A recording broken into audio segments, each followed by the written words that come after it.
Bonjour les gars, j'espère que vous allez bien. Moi, je vais super bien. Alors, si je fais cette position, ça vous dit quelque chose? Ici, comme ça. Alors, aujourd'hui, comme vous l'aurez remarqué, on parlera donc de l'hacker Honshu Yao. Alors, c'est parti.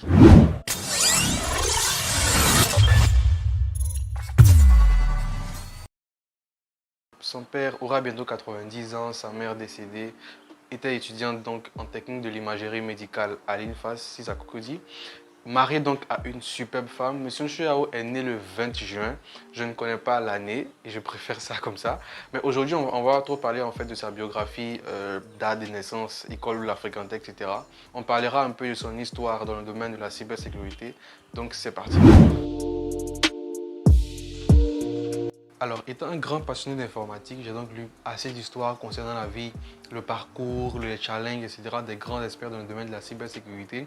Mais l'histoire de M. Chiao est assez différente de ce qu'on raconte. Nous sommes donc en 2014 au Gabon et là, on a les élections présidentielles au Gabon et une entreprise donc de cybersécurité a été contactée en fait pour ne pas que les résultats soient divulgués sur Internet, sur les réseaux sociaux, etc. Parce que qui dit 2014 dit aussi la croissance des réseaux sociaux, que ce soit WhatsApp, Facebook, Viber, etc. Et donc, cette entreprise qui a été contactée aussi a voulu se référer à un expert de la cybersécurité en Côte d'Ivoire, donc j'ai dit M. Ncho Yao.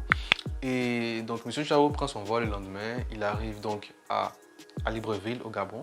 Il a un superbe guet-apens. Donc, des agents de la police du Gabon l'arrêtent et lui posent la question de savoir en fait pourquoi la Côte d'Ivoire veut pirater le Gabon. Donc, lui en fait, il est extrêmement choqué. Il se demande mais attends, qu'est-ce qui se passe en fait? Vu qu'il a été contacté pour venir en tant que consultant, donc pour venir en fait donner une solution à un problème très précis. Et là, on l'accuse en fait d'être venu pirater en fait le Gabon sous le nom de la Côte d'Ivoire. Et là, on l'enferme en fait dans une salle toute la nuit. Alors le lendemain, il se réveille. Les mêmes agents de police qui l'ont mis dans cette salle le conduisent encore dans un autre endroit où se trouvent en fait des informaticiens. Et les agents de police en fait lui demandent d'expliquer en fait, demandent à M. Chouet d'expliquer comment résoudre en fait ce problème-là. Et là, en fait, il ne veut pas en fait leur donner la solution, vu que c'est pas en fait l'entreprise qu'il a appelée qui est en face de lui. Donc il refuse, et plus tard en fait, il va fléchir sous la pression des agents, etc. Donc il va commencer à leur expliquer en fait comment résoudre ce problème. Et après les avoir aidés, il va donc être conduit dans la même salle où il a dormi, il a passé toute la nuit.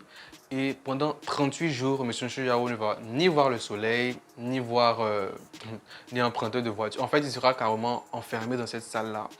Et pendant 38 jours. Alors pendant ce temps, un grand tohu-bohu va s'y créer donc en Côte d'Ivoire et plusieurs journaux de la Côte d'Ivoire et même aussi du Gabon vont commencer à parler du sujet vu que M. Ncho Yao a été emprisonné en griffe parce que c'était pas vraiment une prison.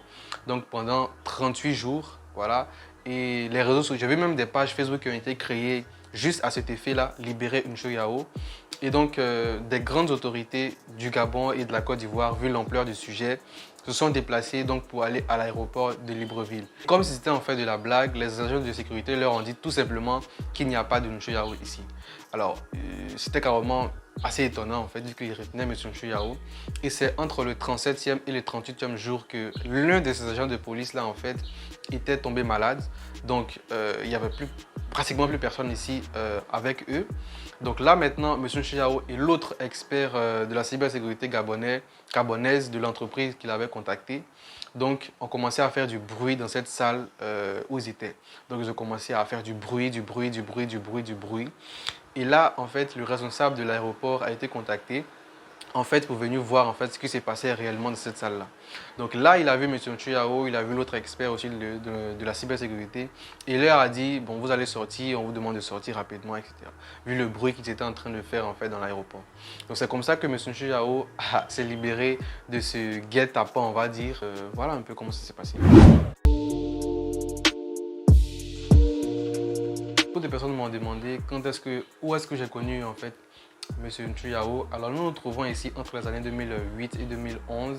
Là j'étais encore au primaire et lorsque je me réveille le matin, la première des choses était de prendre mon petit déj et de regarder l'émission Matin Bonheur qui sortait en fait sur RTI pour ceux qui se rappellent. Et je voyais, je crois que c'est chaque lundi, je voyais un monsieur avec sa veste, soit avec un nœud papillon, etc. Et il venait parler en fait du domaine de l'informatique. Alors là, j'avais déjà commencé l'informatique, je crois, 3 ans avant, c'est-à-dire en 2006, voilà, en 2006, en 2007. Et je vois en fait ce monsieur chaque lundi venir parler en fait de la sécurité informatique. C'est là même que j'avais entendu la première fois le mot sécurité informatique. Et je vois en fait le gars, il parle avec des thèmes assez techniques. Il parle de réseau, de hacking, de HTTP, de TCP.